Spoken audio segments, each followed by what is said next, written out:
আমিও first time.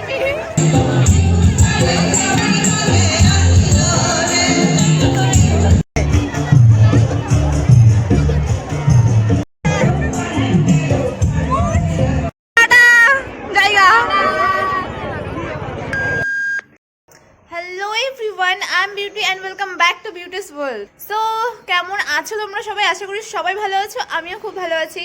তো চলে এসেছি তোমাদের জন্য নিয়ে নতুন আরেকটা ব্লগ। আর দাঁড়াও ব্লগ বলতে তোমরা বোর হয়ে যেও না প্লিজ, কারণ এই ব্লগটা অনেক এন্টারটেনমেন্ট হতে চলেছে, অনেক এনজয়মেন্ট হতে চলেছে। অ্যান্ড সব থেকে বড় কথা, আমি যাচ্ছি কোথায় বলো তো, সেটা শুনলেই তোমরা বুঝে যাবে যে এই ব্লগটা কি হতে চলেছে। তো আর ওয়েট না করে চলো বলেই দিই।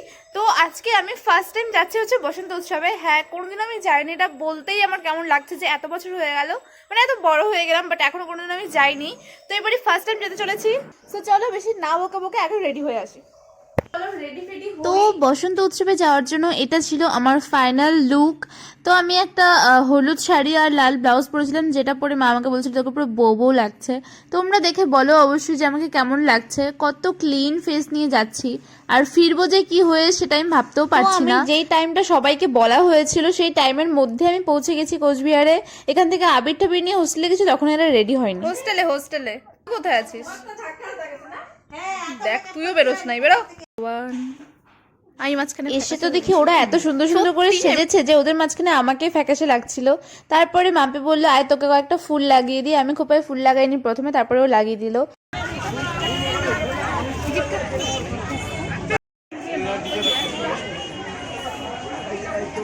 তারপরে আমরা চলে গেলাম মদনমোহন মন্দিরে, এখানে ঠাকুরকে একটু রং দেওয়ার জন্য। আর এখানে ভিড়টা দেখো, এখানে এত ভিড় আর মাঠে কি হবে অবস্থা। ঠাকুরকে রং দেওয়ার সেটা একটু কিরকমই লাগলো, আমার দূর থেকে ছুঁড়ে ছুঁড়ে দিতে হচ্ছিল। ছবি তুলতে তুলতে দেখা পুরো কে যে পরিণীতা বানিয়ে দিল ভগবানই জানে। চল। আর এখানে আবির দিয়ে খেলতে খেলতে অবস্থা দেখো, প্রত্যেকজনের সিঁথিতে আবির পড়ে গেছে। মানে কে যে এখানে পরিণীতা বানিয়ে দেওয়ার দায়িত্ব নিয়ে নিল সেটাই বুঝতে পারলাম না।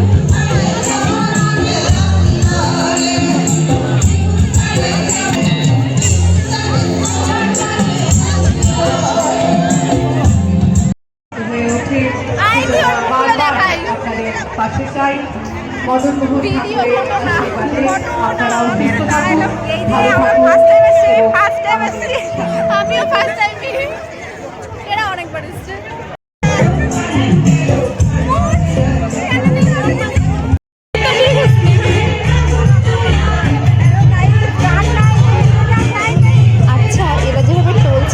দেখে মনে হচ্ছে না যে এরাও হয়তো ভাং কিছু খেয়েছে, বাট না, আমরা এখানে কিছুই খাইনি।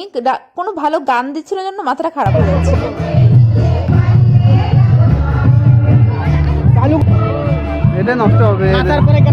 যা এক্সাইটমেন্ট নিয়ে এসেছিলাম এখানে, সেই তুলনায় দেখি মানে অতটাও কিছু হয়নি, বাট হ্যাঁ এনজয়মেন্ট হয়েছে। দেখো জাস্ট কিরকম ভাবে গিয়েছিলাম আর কিরকম ভাবে এসে পৌঁছেছি। ব্যাগটাকেও ছাড়েনি, ব্যাগটাকেও রং ফং লাগিয়ে একাকার হয়ে গেছে। তো আর কি, এখন সব পরিষ্কার টরিষ্কার হতে হবে আর হুলিয়াটা একটু চেঞ্জ করতে হবে। তো তোমরা তো দেখতেই পাচ্ছ রুমে চলে এসেছি, আর অবস্থাটা দেখো জাস্ট ভূত হয়ে গেছি। আর আবির টাবির মাথায় টাথায় দিয়ে একাকার হয়ে গেছে, মাথাটাও ব্যথা করছিল। তো এখন ফ্রেশ ট্রেশ হতে হবে। তো আজকের ভিডিওটা এ পর্যন্ত, দেখা হচ্ছে নেক্সট অন্য কোনো ভ্লগে। ততক্ষণের জন্য টাটা।